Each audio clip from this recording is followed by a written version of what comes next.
हे बघा मस्त खुसखुशीत करंजी झालेली आहे बघा। एक करंजी ना फोडून पण दाखवते मी तुम्हाला। एकदम खस्ती करंजी झालेली आहे बघा।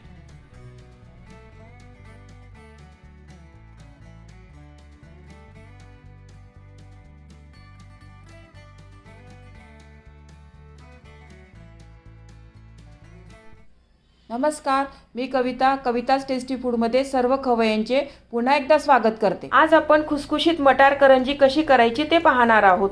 थंडीच्या दिवसात बाजारामध्ये खूप छान मटार मिळतो। या सीझनमध्ये एकदा तरी मटार करंजी झालीच पाहिजे। ही करंजी करायला खूपच सोपी आहे आणि चवीलाही खूप छान लागते। करंजी चांगली खुसखुशीत व्हावी, सारण चांगले कोरडे कसे करायचे यासाठी यामध्ये मी भरपूर टिप्स सांगितलेले आहेत। तरी व्हिडिओ स्किप न करता पूर्ण पहा। चला तर ही खुसखुशीत मटार करंजी कशी करायची ते पाहूया। तुम्ही या चॅनलला अजून सबस्क्राईब केले नसेल तर जरूर सबस्क्राईब करा, ते निशुल्क आहे। यासाठी लागणारं साहित्य, इथे मी ताजा मटार 2.5 कप घेतलेला आहे। हा मेजरमेंटचा कप आहे ना, याच्याने हा 2.5 कप मटार घेतलेला आहे। याच कपाने ना 2 कप मैदा घेतलेला आहे। एक छोटा बटाटा बारीक चिरून घेतलेला आहे। एक छोटी वाटी ओलं खोबरं, खवलेलं ओलं खोबरं घेतलेलं आहे। जिरे, धने पावडर, मनुके, पाव वाटी ना साजूक तूप, ओवा, हिंग, गरम मसाला आणि मीठ। आणि हिरव्या वाटांसाठी ना इथं मिरची, आलं, लसूण आणि थोडी कोथिंबीर घेतलेली। गॅसवर एका पातेल्यामध्ये ना पाणी गरम करायला ठेवलेलं आहे। त्याच्यावर मी ही चाळण ठेवते। याच्यामध्ये ना आपल्याला बटाटा आणि मटार आहे शिजून घ्यायचा आहे। हा असा बटाटा शिजून घेतलेला आहे। तुम्ही नॉर्मल असा आपला वेगळा शिजून घेतला तरीही चालेल। मी एकाच वेळेला दोन्ही भाव म्हणून असं घेतलेलं आहे। हे मटार आणि बटाटा ना 7 ते 8 मिनिटात आपलं शिजून होईल मस्त। खालच्या पातेल्यामध्ये बटाटा ना अख्खा टाकला तरी चालेल, तसा पण शिजतो चांगला बटाटा। कोणत्याही पद्धतीने शिजवला तरी चालेल। आपलं मटार शिजून होतंय तोपर्यंत ना आपण कणिक मळून घेऊया। मैदा घेतला, त्याच्यामध्ये ना थोडासा ओवा घालते मी। ओवा ना नेहमी असा हातात क्रश करून घालते मी। मीठ थोडंसं आणि तूप। हे तूप मी गरम करून नाही घेतलेलं आहे, साधा नॉर्मलच आहे हे तूप। तुपाच्या ऐवजी तुम्ही तेल घेतलं तरीही चालेल, पण तुपाने ना छान खुसखुशीत होते मस्त करंजी। हे तूप आहे ना पूर्ण पिठाला व्यवस्थित चोळून घेऊया। हे अशी मूठ पडली पाहिजे बघा, तर आपलं मोहन ना छान व्यवस्थित झालंय बघा।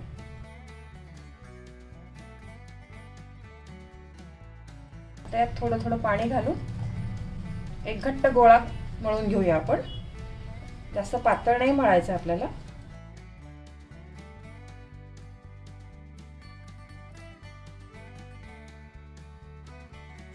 कणिक बघा व्यवस्थित मळून घेतलेली आहे मी।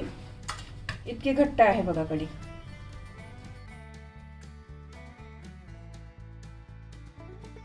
हे पीठ आहे ना एक 15 ते 20 मिनिट रेस्ट करायला ठेवूया। हे बघा आपलं मटार आणि बटाटा ना व्यवस्थित चांगलं शिजलेलं आहे बघा।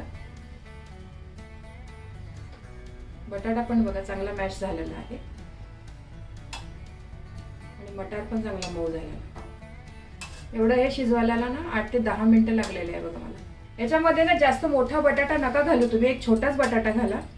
आपल्याला बाइंडिंग साठी फक्त बटाटा घालायचा आहे। आता हे सर्व मिश्रण गार करून घेते। आता आपण मिक्सर मध्ये वाटण वाटून घेऊया। आलं, लसूण, मिरची।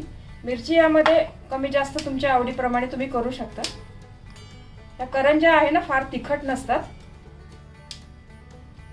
तुमच्या घरी लहान मुलं असेल ना तर कमी मिरची घातली तरी चालेल। थोडी कोथिंबीर। हे बघा हे जाडसरच थोडंसं वाटण वाटून घेतलेलं आहे मी। हे मिश्रण थोडंसं गार झालेलं आहे। आपण आता पोटॅटो मॅशरने ना हे थोडंसं असं मॅश करून घेऊया। एकदम लगदा नाही करायचं आहे आपल्याला, थोडे थोडे मटार ना कुठे कुठे दिसले पाहिजे।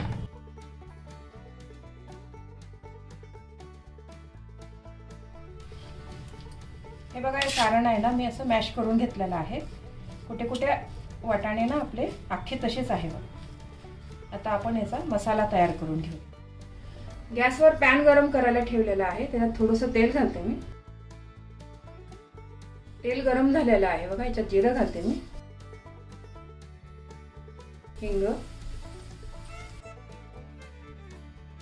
हे हिरवी मिरची आलं लसूणचं वाटण आहे ते घालते. हे वाटण आहे ना चांगलं 1 मिनिट व्यवस्थित परतून घेऊया. आले लसणाचा कच्चा वास आहे ना तो गेला पाहिजे.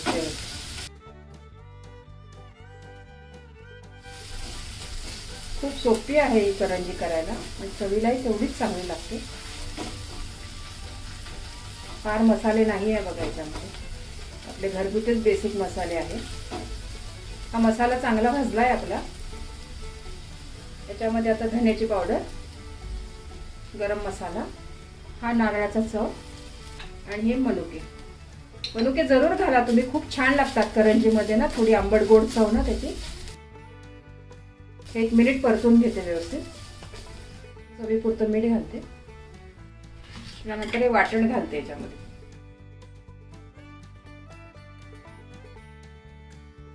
सारण आहे ना व्यवस्थित मिक्स करून घेऊया मसाल्यामध्ये.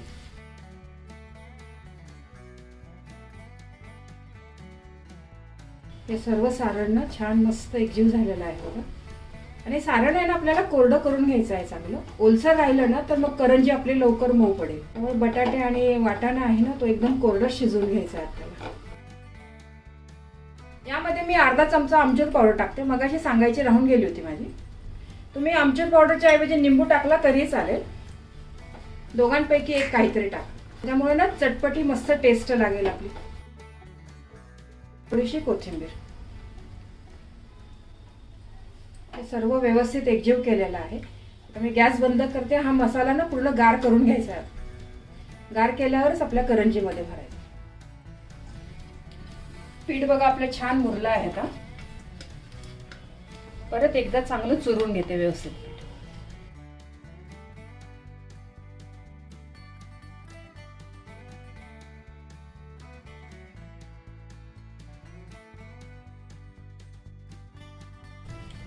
याच्यामधनं गोळे तोडून घेऊया. या करंज्या आहे ना थोड्या जाड असतात आणि मोठ्या पण असतात. आपल्या गोड करंज्या करतो ना त्या जरा पातळ असतात, त्याची पारी ही थोडीशी जाड असते.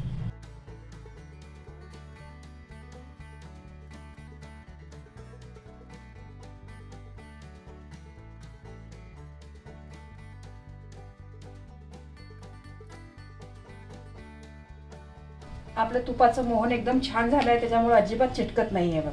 व्यवस्थित लाटल्या जातात.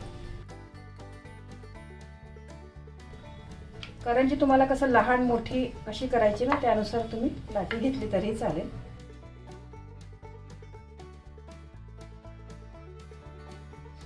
हे बघा अशी पारी मी गोल लाटून घेतलेली आहे. जास्त जाड पण नाही जास्त पातळ पण नाही, मीडियम घेतलेली आहे बघा. हे मटर करंज्या असतात ना त्याची पारी आहे ना थोडी जाड असते. आपण ज्या गोड करंज्या करतो ना त्याची पातळ असते थोडी. मधोमध ना हे सारण टाकून घेऊ. सारण ना व्यवस्थित भरपूर भरा त्याच्यामध्ये, म्हणजे करंजी खाताना ना खूप छान लागते. आणि याच्या कडेला ना थोडासा पाण्याचा हात लावून घ्या.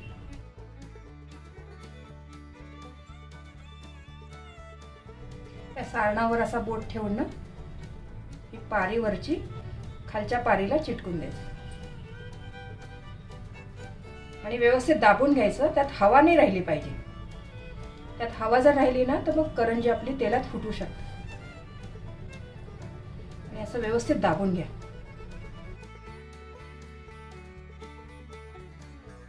हे करंजी कापायचं कात्रण आहे ना त्याच्याने व्यवस्थित अशी जास्तीची काट आहे ना काढून घ्यायची अशी.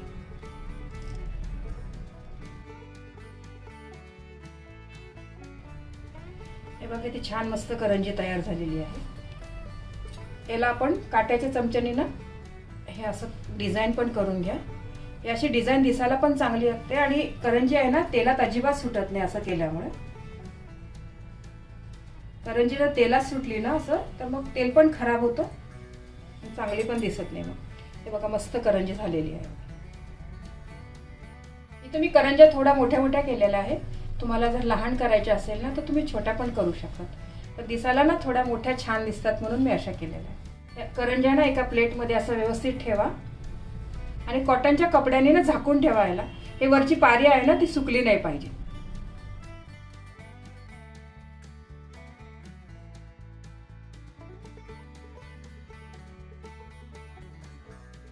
तुमच्याकडे जर करंजीचा साचा असेल ना तर तुम्ही साच्याने केलं तरी चालेल, त्याच्याने पण छान एकसारख्या करंज्या येतात, पण मला अशा हाताने केलेल्या जास्त आवडतात.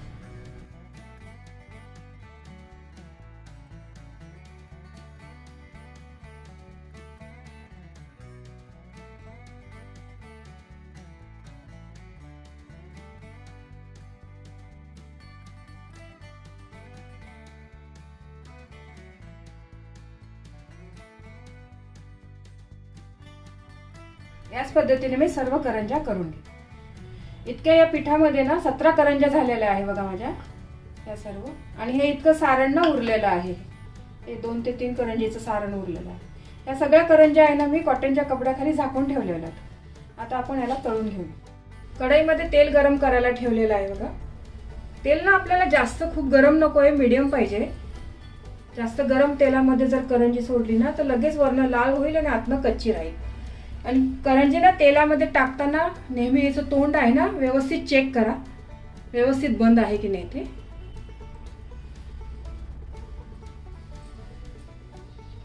तिथनं जर करंजी फुटली ना सगळं तेल जाईल त्याच्यामध्ये आणि तेल पण खराब होतं. मग आपलं करंजी खूप तेलकट होते त्याच्याने. असं चेक करूनच टाका तुम्ही. आणि पूर्ण करंजी आहे ना मीडियम गॅसवरच तळायच्या आहे आपल्याला. या करंजी बघा एका बाजूने ना छान झालेल्या आहे. आपण दुसरी बाजू पण पलटून घेऊया. पूर्ण करंजी आहे ना मी मीडियम गॅसवरच तळत आहे, अजिबात मोठा गॅस नाही केलेला आहे कुठेच. या करंज्या आहे ना आपल्याला चांगल्या बदामी रंगापर्यंत तळून घ्यायची, तरच आपली करंजी छान मस्त खुसखुशीत लागणार. करंज्या बघा मस्त खरपूस तळून झालेल्या आहे बघा आपल्या. खूप सोप्या आहे करंज्या बनवायला, तितक्याच चवीला खूप छान लागतात. आपल्या घरी छोटं मोठं समारंभ असेल, हळदी कुंकू असेल तर तुम्ही या करंज्या करू शकता. खूप छान लागतात, खूप आवडेल सर्वांनाच या करंज्या. आणि या पद्धतीने करंज्या केल्या ना तर तुम्ही बराच वेळ ह्या करंज्या ना चांगल्या खुसखुशीत राहतात, त्याच्या मऊ नाही पडत. या करंज्या बघा सगळ्या मस्त खरपूस तळून झालेल्या आहे. याच रंगाच्या करंज्या तळा तुम्ही, तर करंजी आहे ना आपली जास्त वेळ खुसखुशीत राहते, मऊ पडत नाही. मग हे बघा करंज्या मस्त तळून झालेल्या आहे आपल्या. मस्त खुसखुशीत करंजी झालेली आहे बघा. याच कलरची ना तुम्ही करंजी तळा. पण बाकी सर्व करंज्या ना याच पद्धतीने मी तळून घेते. दुसऱ्यांदा करंजी टाकताना तेलाचं टेम्परेचर आहे ना तुम्ही नॉर्मल थोडंसं कमी करून घ्या. तसं नाही केलं तर बघा हे असं ना वरणाचे डाग दिसतात बघा याच्यावर. ही पण यामधली ना खूप महत्त्वाची टीप आहे. तेलाचं टेम्परेचर ना आपल्याला जास्त नको आहे करंजी तळताना, ही काळजी तुम्ही जरूर घ्या. सध्या मटारचा सीझन आहे, बाजारामध्ये खूप छान मटार मिळत आहे. सीझनमध्ये एकदा तरी मटारची करंजी झालीच पाहिजे. मटारच्या बऱ्याच रेसिपी मी आपल्या चॅनलवर अपलोड केलेल्या आहे बघा. मटारचा पराठा आहे, मटार पुलाव आहे, त्या पण रेसिपी तुम्ही नक्की बघा. खूप छान आणि सोप्या आहे रेसिपी. तुम्ही जर माझा पहिल्यांदाच व्हिडिओ बघत असाल ना तर तुम्ही जरूर सबस्क्राईब करा चॅनलला. आणि बाजूचं बेलचं बटन आहे ना त्याला पण क्लिक करा, म्हणजे माझ्या पुढच्या रेसिपीचे नोटिफिकेशन ना तुमच्या मोबाईलमध्ये येईल. माझी एकही रेसिपी मिस नाही होणार. सर्व करंज्या तळून झालेल्या आहे. म्हणजे सारण थोडंसं उरलेलं आहे ना ते तुम्ही फ्रीजमध्ये ठेवलं तर 7-8 दिवस चांगलं राहतं, फ्रीजमध्ये खराब होत नाही. परत तुम्ही त्याच्या करंज्या करू शकता. किंवा करंज्या करण्याचा कंटाळा आला असेल तर त्याच्यापासून सँडविच पण करू शकता तुम्ही, किंवा पराठा पण करू शकता. पण पराठा करत असताना परत मॅशरनी ना ते मसाला आहे तो थोडासा मॅश करून घ्यायचा, कारण त्यात थोडे थोडे मटारचे दाणे अख्खेच आहे ना, तर मग पराठा पण आपला छान होईल, फुटणार नाही मग तो. हे बघा मस्त खुसखुशीत करंजी झालेली आहे बघा. एक करंजी ना फोडून पण दाखवते मी तुम्हाला. एकदम खस्ती करंजी झालेली आहे बघा. हे बघा मस्त खुसखुशीत करंज्या तयार झालेल्या आहे. करंजी अजिबात तेलकट झालेली नाही. तुम्ही एकदा तरी या पद्धतीने करंजी नक्की करून बघा, खूप आवडेल तुमच्या घरी सर्वांना. तुम्हाला ही रेसिपी आवडली असेल तर तुमच्या मित्रमैत्रिणी आणि नातेवाईकांबरोबर शेअर करा. व्हिडिओला लाईक करा व चॅनलला सबस्क्राईब करा. रेसिपीला कमेंट्स करा. तुमच्या कमेंट्स वाचायला मला फार आवडतात. तुमच्या लाईक्स आणि कमेंट्समुळे माझा उत्साह वाढतो आणि नवनवीन व्हिडिओ बनवण्यासाठी प्रोत्साहन मिळते. त्याचबरोबर तुम्ही मला फेसबुक, इंस्टाग्राम आणि पिनइंटरेस्टवर देखील फॉलो करू शकतात. त्यांची लिंक डिस्क्रिप्शन बॉक्समध्ये दिलेली आहे. तुम्ही ही रेसिपी कोणत्या गावातून पाहताय तेही सांगा. तर पुन्हा भेटूया एका नवीन रेसिपीसह. तोपर्यंत मस्त खा, काळजी घ्या. धन्यवाद.